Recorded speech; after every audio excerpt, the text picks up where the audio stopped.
Alléluia, bonjour mes bien-aimés, je vous salue au nom de notre Seigneur Jésus-Christ. Bien-aimés, je ne suis pas en Hollande, je suis en Islande. Et c'est juste pour un problème de prière et tout ça que je suis ici avec ma fille.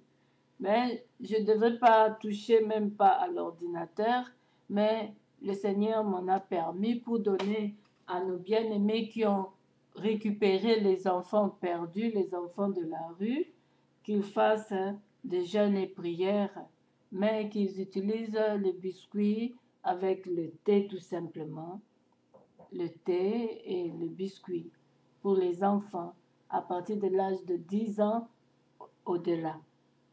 Ils doivent faire le jeûne de confession de péché. Parce que les enfants ont péché sans le savoir, sans connaissance. Alors, il faut leur apprendre qu'ils sont en train de... Ils ont péché quand ils étaient dans la violence, quand ils étaient, oui, en train de servir le diable sans le savoir, en faisant tout ce qu'ils ont fait dehors, prostitution ou tout ça. Et quelle attitude doivent avoir nos enfants? Voilà l'attitude de Néhémie. Nous allons voir dans Néhémie chapitre 1er. Je vais faire la lecture à partir du verset 3. Ils me répondirent, ceux qui sont restés à la captivité sont là dans la province au comble du malheur et de l'opprobre. Les murailles de Jérusalem sont en ruine et ses portes sont consumées par le feu. Lorsque j'entendis ces choses, je m'assis, je pleurai et je fus plusieurs jours dans la désolation. Je jeûnai et je priai devant le Dieu des cieux et je dis, ô Éternel, Dieu des cieux, Dieu des cieux, Dieu grand et redoutable, toi qui gardes ton alliance et qui fais miséricorde à ceux qui t'aiment et qui observent tes commandements. Que ton oreille soit attentive et que tes yeux soient ouverts. Écoute la prière que ton serviteur t'adresse en ce moment. Jour et nuit pour tes serviteurs, les enfants d'Israël, en confessant les péchés des enfants d'Israël, nos péchés contre toi, car moi et la maison de mon Père, nous avons péché, nous t'avons offensé, et nous n'avons point observé les commandements, les lois et les ordonnances que tu prescrivis à Moïse ton serviteur. Souviens-toi de cette parole que tu donnas ordre à Moïse ton serviteur de prononcer lorsque vous pécherez, je vous disperserai parmi le peuple. Mais si vous revenez à moi et si vous observez mes commandements et les mettez en pratique, alors quand vous serez exilés à l'extrémité du ciel, de là je vous rassemblerai et je vous ramènerai dans le lieu que j'ai choisi pour y faire résider mon nom. Ils sont tes serviteurs et ton peuple que tu as racheté par ta grande puissance et par ta main forte. Ah Seigneur, que ton oreille soit attentive à la prière de ton serviteur et à la prière de tes serviteurs qui veulent craindre ton nom. Donne aujourd'hui du succès à ton serviteur et fais-lui trouver grâce devant cet homme. J'étais alors échanson du roi. Amen, bien-aimé. Donc, d'abord, l'attitude de quelqu'un qui a péché doit être une attitude de regret de ce que tu as fait. Ce que vous avez fait de mal. Regretter ça dans le sens que pourquoi j'ai fait ça? Bon, ça ne va pas résoudre le problème en disant ça non plus, mais si tu as fait ça parce que tu étais dans l'ignorance, mais il faut regretter le mal fait pour ne plus le refaire. Alors, dans ce sens-là que je vais vous exhorter, vous les enfants de la rue, maltraités, et les enfants orphelins, maltraités, vous étiez dans la colère de ce que vous avez vécu, la violence dans vos familles, les injustices, et ça fait que vous devenez des rebelles et que vous échappez de la souffrance et ça fait que vous devenez vraiment des violents. Alors vous devez pardonner d'abord vos parents, à commencer par pardonner vos parents qui vous ont fait du mal et Dieu va vous pardonner aussi. Et c'est ainsi que vous allez demander aussi le pardon de vos actes. Sincèrement à Dieu. Et Dieu va vous pardonner. Si tu as le sentiment de pleurer, on ne peut pas obliger quelqu'un d'aller pleurer. Ça vient, c'est naturel. Si ce sentiment-là te vient, tu peux pleurer devant ton Dieu, ce n'est pas un problème. C'est Dieu qui pardonne. Alors c'est à lui qu'on peut manifester nos sentiments de pleurs et de joie et tout ça.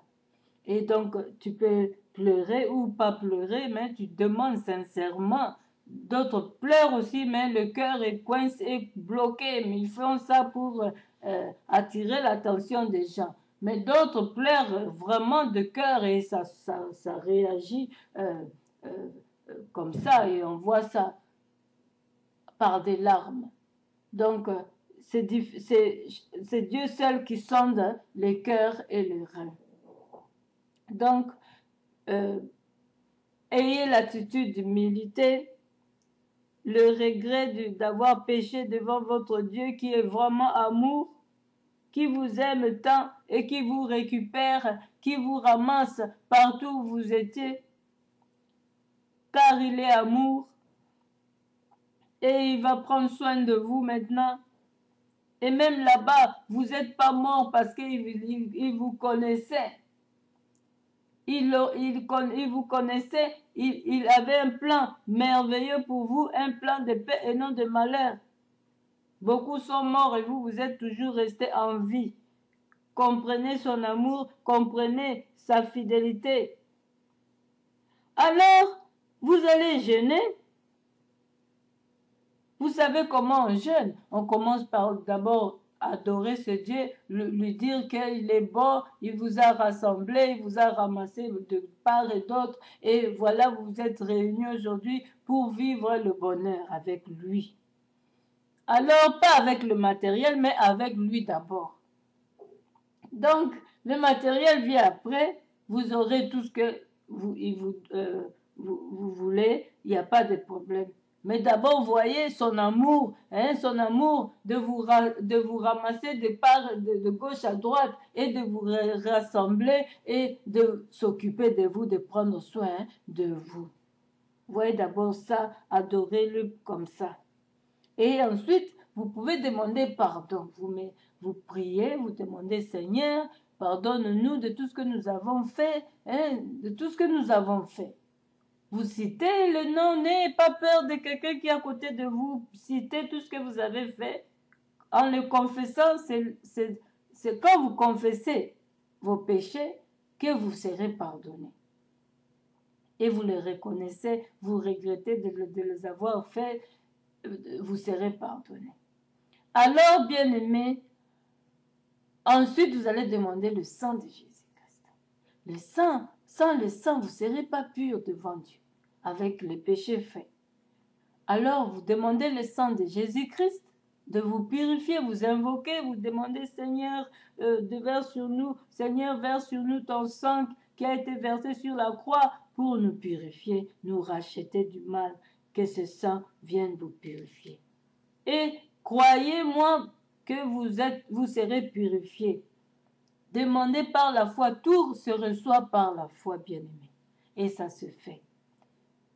Alors, quand vous allez finir, vous demandez maintenant pardon pour vos parents, pardon pour vos oncles, ce sont des parents, parce que là où on vous avait élevé, c'est toujours les parents. On les nomme parents, pourquoi? Parce que c'est eux qui prennent soin de vous. Qu'il soit papa, qu'il soit pas ton père ou quoi, il est toujours parent. C'est comme ça. Priez pour leur pardon, que Dieu leur pardonne. Suivez l'exemple de Jésus, votre sauveur, qui a pardonné tous ceux qui l'ont tué sur la croix. Il a dit, Père, pardonne-leur car ils ne savent pas ce qu'ils font. Alors, c'est ainsi que Dieu leur a pardonné. Alors vous aussi demandez pardon pour vos parents qui vous ont maltraité, qui vous ont battu à mort, presque à la mort. Mais heureusement que Dieu est vivant, vous êtes échappé plus tôt pour ne pas mourir. Alors, bien-aimés, demandez pardon pour eux. Tout ça pour vous libérer d'eux. Et que vous soyez, vous, libres. Parce que le pardon est une puissance qui libère. Mais quand vous pardonnez pas vos ennemis, vous êtes coincé quelque part. Vos prières ne peuvent pas être reçues. Alors pardonnez-leur dans vos cœurs, que vous soyez vous-même libérés de leurs péchés et que vous pourriez enfin progresser dans la marche chrétienne. C'est comme ça, bien-aimés. Même s'ils vous ont pas fait du mal, c'est comme ça, même si quelqu'un ne t'a pas fait du mal, ou la personne t'a fait du mal, mais même toi, tu peux lui demander aussi pardon. La personne t'a bien fait du mal, mais toi, tu peux lui demander pardon. Et il se gênera. Ne croyez pas que quand on demande tout le temps pardon, que nous sommes toujours fautifs. Non. Si quelqu'un t'a fait du mal, il veut pas te demander pardon, tu peux lui demander pardon à sa place. Donc c'est comme ça la vie chrétienne. Et d'autres croient que, comme il a demandé pardon, il est vraiment fautif. Ah non, non, non. Non, c'est pas ça. C'est ce que je voulais expliquer. Excusez-moi, des fois j'ai des problèmes de bégaiement et c'est un problème aussi que Moïse avait, mais Dieu va nous aider dans ça, à essayer de comprendre. Et voilà, bien-aimés, nous les serviteurs de Dieu, des fois nous avons aussi des fardeaux, des problèmes, mais Dieu par nous libère les autres et nous, des fois, nous sommes là avec les problèmes comme était l'apôtre Paul avait son problème de boss, mais Dieu lui a dit, ma grâce te suffit de vivre et de me servir. Donc, moi, j'ai le problème de bégaiement, ne regardez pas ça, ne vous mettez pas à me critiquer pour ça. Mais recevez ce que Dieu vous donne à travers moi, la grâce que Dieu vous donne à travers moi. Alors, lui seul sait s'il va aussi m'épargner de ce bégaiement ou je vais rester avec. C'est selon sa volonté. Il est Dieu, il est souverain. Mais il guérit les gens à travers moi. Et c'est comme ça qu'il est. Notre intelligence n'est pas son intelligence. Nos pensées ne sont pas les siens. Là où notre intelligence se limite, c'est de notre Dieu commence. Il est Dieu, il sait pourquoi il fait toutes ces choses-là. Il permet tout ça. Alors, bien-aimés, faisons attention dans ce que nous murmurons de gauche à droite. Ça risque de vous attirer la malédiction. Alors, bien-aimés, priez Dieu ainsi, demandez le pardon pour vos parents et demandez leur purification par le sang et ensuite demandez à ce que le Saint-Esprit que vous avez reçu en recevant Christ puisse se manifester en vous et en eux et vivre vraiment les fruits de l'Esprit Saint. Sans le fruit du Saint-Esprit, vous êtes vraiment nuls. Vous devez vivre les fruits du Saint-Esprit là où tu n'avais plus de maîtrise, tu reçois la maîtrise de soi, hein, de vos corps qui étaient esclaves autrefois dans la prostitution, dans la violence, et vous voyez vraiment que vous êtes, vous pouvez vous maîtriser dans ça, et c'est ça le fruit, vivre ça dans vos corps. Et même si je ne suis pas là, Dieu peut vous délivrer de loin. Et si vous avez là-bas des pasteurs, des serviteurs de Dieu, amenez les enfants là-bas qui cherchent leur délivrance. Et ensuite, mais entre-temps, ils vivent là-bas dans vos centres d'accueil et les enfants vont suivre les enseignements dans des églises. Il y a beaucoup des églises là-bas à Kinshasa. Chez Maman Olang, il y a aussi des groupes de jeunesse. Moi, j'ai fait ça. Il y a aussi des groupes de jeunesse chez le pasteur Sonny Mukwenze. Je ne prêche pas les églises, mais je vous envoie pour vos âmes. Il y a des églises de réveil partout. Il y a des églises. Pour ce genre de choses, il faudrait vraiment dans ce genre des églises. Et comme ça, vous serez vraiment affermis, bien affermis. Mais demandez d'abord aux enfants où ils veulent aller, parce qu'ils ont le droit de choisir. Il y a des églises au Congo.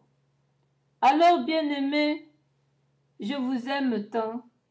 Priez ainsi pour le pardon et insistez pour le pardon, même une journée de jeûne, mangez seulement le biscuit, le thé, avec le thé, c'est tout. Pour les enfants, c'est bon, parce qu'ils sont enfants, ils ne peuvent pas supporter vraiment à sec. Ils peuvent manger ça même 3 fois dans la journée, biscuit, thé, et c'est tout, pas de viande, pas de poisson.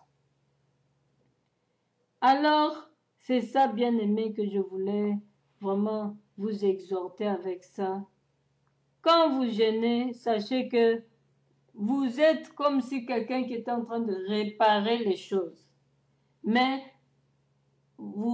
c'est dans la victoire que vous combattez. Parce que Jésus a déjà vaincu pour nous et nous faisons tout simplement notre part pour les recevoir, pour recevoir ce que Dieu avait déjà gagné pour nous. Alors quand vous êtes en jeûne, vous faites votre pas pour gagner ce que Jésus avait déjà gagné pour nous. Alors vous allez chasser, vous allez utiliser dans Jérémie chapitre 1er, vous allez utiliser ça, là où la parole de Dieu nous dit d'arracher, d'abattre. Je vais lire pour vous, bien-aimés, permettez, je vais vous chercher pour vous. Oui, dans Jérémie chapitre 1er, verset 10, « Regarde, je t'établis aujourd'hui sur les nations et sur le royaume pour que tu arraches et que tu abattes, pour que tu ruines et que tu détruises, pour que tu bâtisses et que tu plantes. » Alors, bien-aimés, comment arracher, comment abattre? Allez dans JCC, ils vont vous montrer. C'est eux qui ont eu cette révélation aussi pour le ministère. Mais c'est biblique. Beaucoup n'utilisaient pas ça. Mais cette maman a eu cette révélation. Comment se débarrasser de la prostitution dans l'âme, et comment se débarrasser du vol, de la violence dans l'âme. Alors, c'est elle qui avait eu cette révélation, c'est pourquoi ce verset est maintenant en marche dans ce ministère de CIFMC, JCC. Alors, pourtant c'est biblique, mais on n'employait pas ça. Donc, pour se débarrasser de malédictions, de tout ça, bien aimé, il fallait utiliser ça. Bien aimé, nous allons continuer. Merci.